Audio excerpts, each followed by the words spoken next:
আসসালামু আলাইকুম। একটা ঘটনা দিয়ে আজকের ভিডিওটা শুরু করি। আল্লাহ নবী সাল্লাল্লাহু আলাইহি ওয়াসাল্লাম একবার মদিনাতে একটা বাগানে গিয়েছিলেন, এক আনসারি সাহাবীর বাগানে।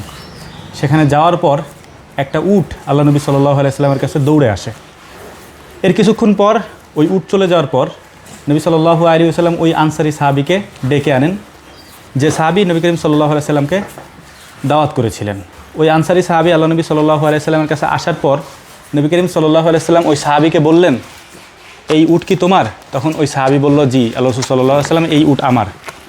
তখন নবী করিম সাল্লাল্লাহু আলাইহি ওয়াসাল্লাম বললেন যে তোমার এই উট আমার কাছে অভিযোগ করেছে, তুমি তাকে অল্প খাবার দাও, অনেক বেশি কাজ করাও তাকে দিয়ে। এই কথা বলার পরে নবী করিম সাল্লাল্লাহু আলাইহি ওয়াসাল্লাম ওই সাহাবীকে বললেন, এই উটের সাথে তুমি ভালো আচরণ করবে, তাকে ভালোভাবে খাবার দিবে, তার যত্ন ভালোভাবে নিবে।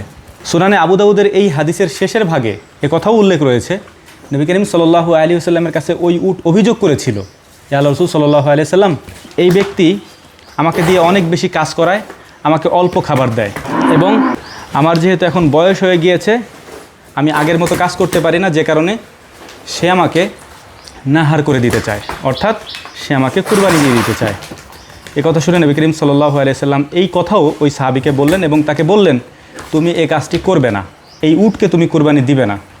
এই কথা শোনার পরে ওই সাহাবী নবী করিম সাল্লাল্লাহু আলাইহি ওয়াসাল্লামের কাছে ওয়াদা করেন যে আমি এই উটকে নাহার করব না, যেহেতু আপনি বলেছেন আমি অবশ্যই করব না। এ কথা বলতে বলতে আল্লাহ নবী সাল্লাল্লাহু আলাইহি ওয়াসাল্লাম তাকে নসিহাত করেন যে পশুদের সাথে উত্তম আচরণ করবে, হুসনে খুলুক করবে। হুসনে খুলুক শুধু মানুষের জন্য না, এটা পশুদের জন্যও।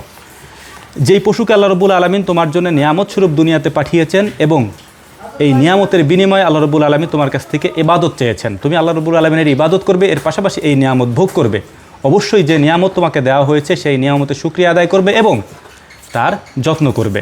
এই কথাগুলি কেন বললাম তার একটু বিষয় আপনাদেরকে বলি। আর মাত্র কয়েকদিন পরেই কুরবানি। এই কুরবানির জন্য আমরাও খামারে হিসাবে অনেক গরু প্রস্তুত করেছি, কুরবানির হাটে বিক্রি করব, এগুলি কুরবানি হয়ে যাবে ইনশাআল্লাহ।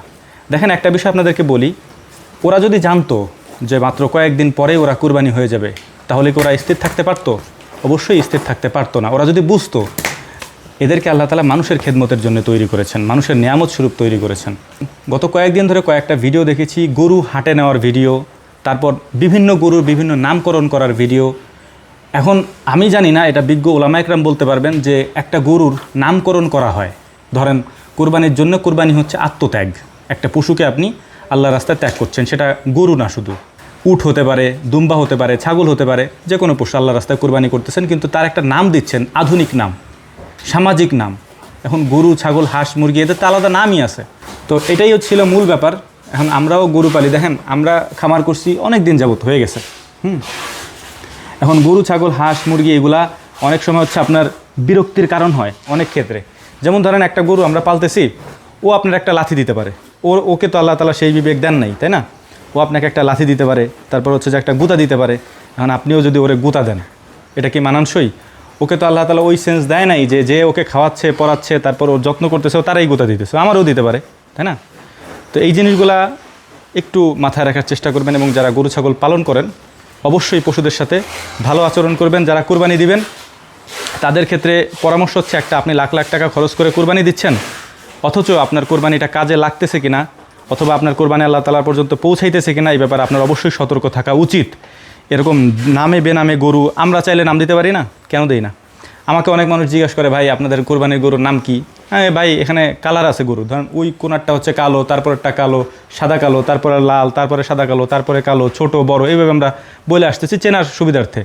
দুইটা জিনিস স্পষ্ট, আল্লাহ তাআলা মানুষকে সৃষ্টি করছেন আল্লাহর ইবাদতের জন্য, এবং এই পশু পাখি বা দুনিয়াতে বাকি যে মাখলুক আছে সেগুলিকে আল্লাহ তাআলা তৈরি করেছেন মানুষের খেদমত করার জন্য বা মানুষের নিয়ামত স্বরূপ হিসাবে। তো এগুলো যেন আমরা একটু মেনে চলার চেষ্টা করি ইনশাআল্লাহ। আমি নিজেও করবো ইনশাআল্লাহ। তো দোয়া করবেন। আসসালামু আলাইকুম ওয়া রাহমাতুল্লাহ।